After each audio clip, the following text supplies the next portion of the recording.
பார்த்தோம்னா 12th marks chapter 2ல exercise 2.4ல தேர்ட் சம் பார்க்க போகிறோம். தேர்ட் சம் பார்த்தீங்கன்னா Z1க்கு வேல்யூ, Z2க்கு அவங்களே வேல்யூ கொடுத்துட்டாங்க. Find the inverse of Z1 Z2. இது மல்டிப்ளிகேஷனில் கொடுத்துருக்காங்க, இது டிவிஷனில் கொடுத்துருக்காங்க. இது ரெண்டுத்தோட இன்வர்ஸ் தான் கேட்டிருக்காங்க. இந்த வேல்யூவோட இன்வர்ஸ் என்ன அப்படின்னு கேட்டிருக்காங்க. எப்படி கண்டுபிடிக்கலான்னு பார்க்கலாம். ஃபஸ்ட்டு Z1 Z2ஓட வேல்யூ நமக்கு தெரிஞ்சாதான் அதோட இன்வர்ஸ் வேல்யூ நம்மளால் போட முடியும். So first Z1 Z2 multiply பண்ணிக்கலாம். So Z1 and Z2 equal to 2 minus I, Z1 ஓட வேல்யூ minus 4 plus 3I வந்து Z2 ஓட வேல்யூ.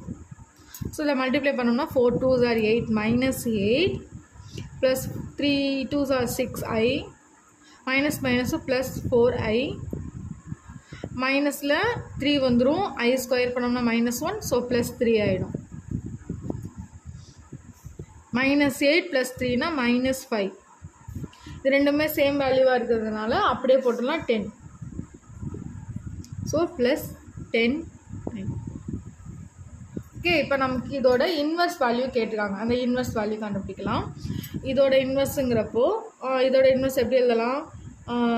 அதாவது Z1 Z2 இதோட இன்வர்ஸ்னால் Z1 Z2 ஹோல் இன்வர்ஸ்னு வரும். இதை எப்படி எழுதலாம்? 1 டிவைடட் பை Z1 Z2ன்னு எழுதலாம். புரியுதா உங்களுக்கு? இப்போ இதுதான் நம்ம கண்டுபிடிக்கிறோம். 1 டிவைடட் பை Z1 Z2. இதுதான் Z1 Z2ஓட inverse. So 1 divided by Z1 Z2ஓட வேல்யூ என்னன்னு நமக்கு தெரியும்? -5 + 10I. ஓகேவா? இது இப்போ கீழே டிவிஷனில் இருக்கிறதுனால இதுக்கு காஞ்சுகேட் எடுக்கணும். ஏன் அப்படி காஞ்சுகேட் எடுக்கிறோன்னா, நமக்கு வந்து டிவிஷனில் எப்போதுமே வந்து ஐன்ற வேல்யூவே வரக்கூடாது. அதாவது இமேஜினரியோட வேல்யூ நம்ம ஏன் டிவிஷனில் எடுக்கிறோன்னா, இமேஜினரியோட வேல்யூ வந்து நமக்கு வந்து எப்போதுமே டிவிஷனில் வரக்கூடாது. அதனால தான் காஞ்சுகேட்டுன்ற ஒரு கான்செப்டே நம்ம இதில் எடுக்கிறோம். ஓகேவா? இப்போ இதோட காஞ்சுகேட்னா என்ன ஆகும்? -5 - 10I. அதேமாதிரி டிவைடடில் -5 - 10I ஈக்குவல் டு மேலே உள்ளது அப்படியே வந்துடும். -5 - 10I டிவைடட் 5 5s are 25 மைனஸில் இருக்கிறதுனால +25 minus plus 5 10s are 50I. இங்கே plus into minus 50I. 10 10s are 100 மைனஸில் இருக்கிறதுனால I ஸ்கொயர் ப்ளஸ் ஆகிடும். ஸோ ப்ளஸ் 100 -5 + 10I டிவைடடில் இந்த ப்ளஸ் 50 - 50 கேன்சல் ஆகிடும். 25ஓட 100 ஆட் பண்ணோம்னா 125 வரும். நம்ம இதை எப்படியே எழுதணுன்னாலும் எழுதலாம், இல்லை இதை சிம்பிளிஃபை பண்ணணுன்னாலும் நம்ம சின்னதாக ஒரு சிம்பிளிஃபை பண்ணிக்கலாம். இப்போது இந்த ரெண்டு இடத்துலையுமே வந்து நமக்கு 5 டேபிள் வரதுனால ரெண்டுத்துலேயும் 5 வெளில எடுத்துட்டோம்னா இங்கே வந்து -1 + 10Iன்னு வந்துருமா? இங்கே டிவைடடில் 125 வரும். இப்போ இதை கேன்சல் பண்ணோம்னா 5 டேபிளை கேன்சல் பண்ணோம்னா இங்கே ஒரு 25 வரும். ஸோ Z1 Z2ஓட value 1 divided by 25 of -1 + 10I. இது பக்கத்துலேயே டிவிஷன்லேயும் போகலாம். இது அவ்வளோதான். இப்போ அடுத்தது வந்து அதே Z1 divided by Z2 வேல்யூவோட inverse கேட்டிருக்காங்க. இப்போது இதுக்கு வந்து இப்படி கண்டுபிடிக்காமல் சிம்பிளாக ஒரு மெத்தட் சொல்கிறேன். Z1 டிவைடட் பை Z2 இதோட இன்வெர்ஸ் எப்படி இருக்கும்? 1 divided by Z1 divided by Z2. கரெக்டாக? அதாவது இதோட இன்வெர்ஸ்னால் இப்படி இன்வெர்ஸ் போடுவோம். இன்வெர்ஸ் போடுறப்ப அது வந்து டிவைடடில் வரும். அப்போ 1 டிவைடட் பை Z1 Z2. இது டிவிஷனில் இருக்கிறப்ப எப்படி மாற்றுவோம்? Z2 டிவைடட் பை Z1 மாற்றுவோமா நம்ம? இப்போது இந்த Z1 Z2ஓட இன்வெர்ஸ் வந்து என்ன? Z2 Z1. ஸோ இதை சால்வ் பண்ணாலே நம்ம வந்து கண்டுபிடிச்சிடலாம். இதை சால்வ் பண்ணணும் தேவையில்லை, அதனால் நம்ம இதை கண்டுபிடிச்சிடலாம்.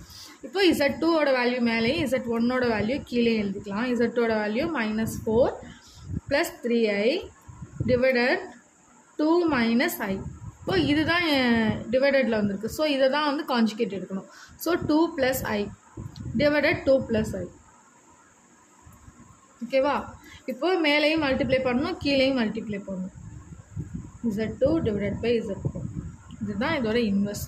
So 4 2s are 8 -8 minus 4I plus 6I minus 3. ஏன்னா I ஸ்கொயர்டு -1. ஸோ ரெண்டுமே ப்ளஸ் வேல்யூ இருக்கிறதுனால மைனஸில் வந்துடும். divided 2 2s are 4 plus 2i minus 2i i square value minus 1. இப்போ இதை சால்வ் பண்ணோம்னா 8ஓட 3 ஆட் பண்ணோம்னா 11 minus 11 வந்து minus 11 4ல 6ல 4 போயிடுச்சுன்னா 2 ஏன்னா இதுதான் பிக்கர் வேல்யூ. ஸோ வந்து plus 2i plus 2i minus 2i cancel ஆகிடும். 4 minus 1 3ன்னு வந்துடும்.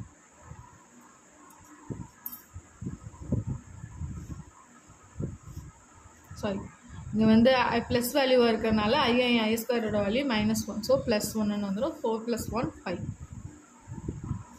So Z2 divided by Z1 இதுதான் இதோட இன்வர்ஸு. இன்வர்ஸோட வேல்யூ வந்து 1 divided by 5 minus 11 plus 2i.